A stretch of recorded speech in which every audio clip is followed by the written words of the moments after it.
Who handed over Nigeria to the Fulani? Someone said Fulani is Yoruba's #1 enemy and that the British handed over Nigeria to them. This is not the truth. The British did not hand over Nigeria to the Fulani. Parliamentary elections were held in Nigeria on the 12th of December 1959. The result was a hung parliament with no clear majority to form a government.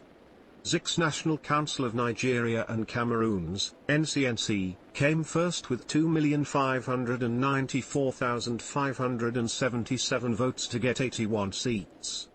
Awolowo's Action Group, AG, came second with 1,992,364 votes to get 73 seats.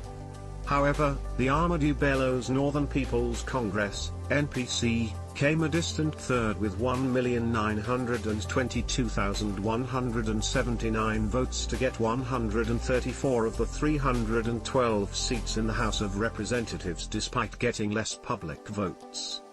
The above three major political parties in the election did not get enough number of the seats to form a government. An alliance had to be formed to determine who would rule. It was a no-brainer that Zik's NCNC and Awolowo's Action Group should make a coalition government as they came first and second respectively. Awolowo then humbled himself and volunteered to be a deputy prime minister or finance minister in a coalition government with Zik as the prime minister. This was because the Zik's NCNC party had more public votes and seats than the Awolowo's Action Group. Zik invited Awolowo's team to Asaba, the gateway between the Yoruba's western region and the Igbo's eastern region, to hold coalition talks. The talks were a clever ruse to keep Action Group's hopes high, so that Action Group would be kept distracted from meeting with other minor parties for talks, including Northern Elements Progressive Union with 8 seats, Mobile Grand Alliance with 6 seats, Igala Union with 4 seats, Independent Candidates with 4 seats, Igbo Tribal Union with 4 seats and the Niger Delta Congress with 1 seat.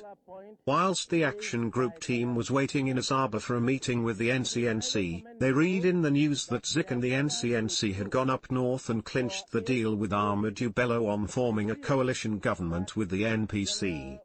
Tafawa Balewa, a Fulani, would be the Prime Minister of Nigeria while Zik would be the figurehead Governor-General. Even Nkrumah of Ghana was shocked. He asked Zik why, having spent so much energy fighting for colonial emancipation and then settling for a toothless bulldog role when Nigeria needed him the most. Zik wrote in his autobiography why he did not form a coalition government with Awolowo. In 1947, with over £13,500 raised from the Yoruba people and given to the NCNC, Zik had led other 6 prominent NCNC delegates to London to protest the obnoxious laws of Governor Arthur Richards. The trip ended in failure with backbiting, abuses and accusation of theft against Zik. Zik's opponents at the NCNC accused him of squandering the money in the trust of Nigerians. Zik replied insinuating that the Yoruban on the team, that are, Mrs. Funmilayo Ransom Kuti, Prince Adeleke Adedoyin, and Dr. Abiola Runaim, were the problem. There erupted a heated and prolonged press war between Zik's political reminiscence in his West African pilot and H.O. Davis' political panorama in the Daily Service. This led to Igbo in Lagos rushing to buy machetes in large numbers, thinking a tribal war was imminent. The governor and his general secretary, Hugh Foot, quickly called Zik and H.O. Davis to order at the government house. Zik went away with the resolve that the Yoruba must not be allowed to rule over others in Nigeria. And afterwards in the Daily Service published the speech of Zik in 1949 about Igbo being destined by God to conquer and rule over others. This, among others, will explain why Zik rejected Awolowo's offer of a coalition government in 1959 and instead worked with the Fulani. The Fulani had been reading Zik and the Igbo through the lens of his 1949 speech ever since.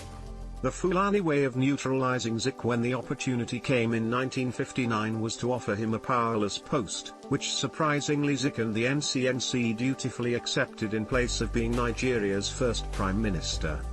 Zik had thought that the Igbo can easily manipulate the Fulani in place of the educated Yoruba. He thus manipulated Balewa to arrest Awolowo in 1962 and to have him jailed for 10 years in 1963.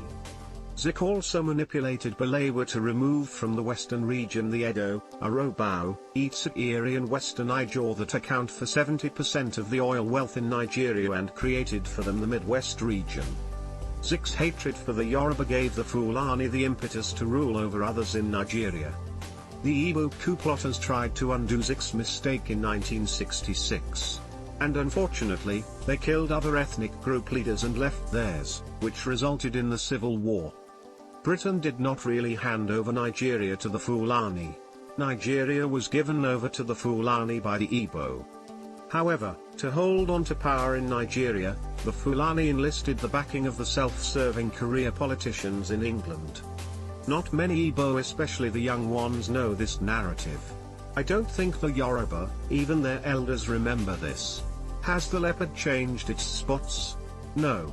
The Igbo people have always voted for the Fulani since 1959 and continue to do so. Thanks for listening.